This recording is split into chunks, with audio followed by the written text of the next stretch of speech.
আমার আজকের এই ভিডিওয়ে আমি বলে দেব অ্যামাজনের শপিং অ্যাড্রেস কিভাবে ফিল করতে হয়। তো ফিল করার জন্য প্রথমে অ্যামাজন অ্যাপটি ওপেন করে নেব। আর অ্যামাজন থেকে শপিং করতে হলে অ্যামাজন অ্যাড্রেস ফিল আপ করতে হবে। তারপর নিচে দিয়ে ইউতে ক্লিক করতে হবে। ইউতে ক্লিক করার পর উপরের দিকে অ্যাকাউন্ট বলে একটি অপশন থাকবে, তাতে ক্লিক করতে হবে। ক্লিক করার পর এখানে ইউর অ্যাড্রেস বলে লেখা থাকবে, এই অপশনটাতে ক্লিক করতে হবে।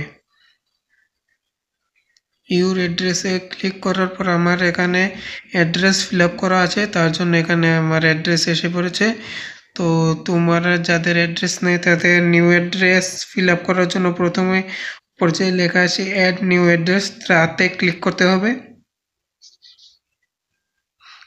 ক্লিক করার পর আমার নাম মোবাইল নাম্বার এখানে এসে পড়েছে, আপনাদের নতুন থাকবে আসবে না, নিজে থেকে দিতে হবে। এখানে নাম দিতে হবে, আমার নাম এখানে অলরেডি দেওয়া আছে, মোবাইল নাম্বারও দেওয়া আছে।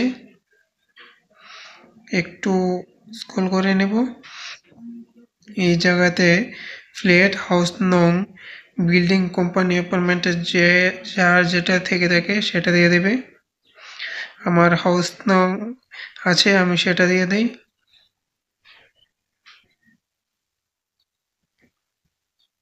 এখানে বলছে এরিয়া, স্ট্রিট বলতে রোড আর ভিলেজ, এর যেটা হয়ে থাকে সেটা দিয়ে দেবে।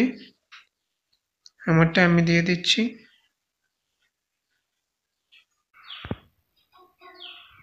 আমারটা দেওয়ার পর এখানে ল্যান্ডমার্ক দিতে হবে, আপনাদের বাড়ির পাশে কি আছে, স্কুল, কলেজ বা হসপিটাল বা কোনো শপিং মল, সেটা দিতে হবে। তো আমি দিয়ে দিচ্ছি।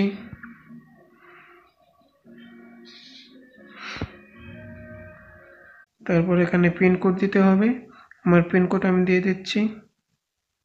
পিনকোড দেওয়ার পর এই সিটি বা টাউনের জায়গা আপনি লেখা ফুটে যাবে কার কি শহর আছে, এবং নিচে স্ট্রিট লেখা উঠে যাবে, এবং নিচে এই জায়গাতে দিতে হবে অ্যাড নিউ অ্যাড্রেস। আমার এই ভিডিওটি ভালো লাগে থাকলে লাইক, কমেন্ট, শেয়ার, সাবস্ক্রাইব করে আমার পাশে থাকবেন এরকমই নিত্য নতুন ভিডিও দেখার জন্য।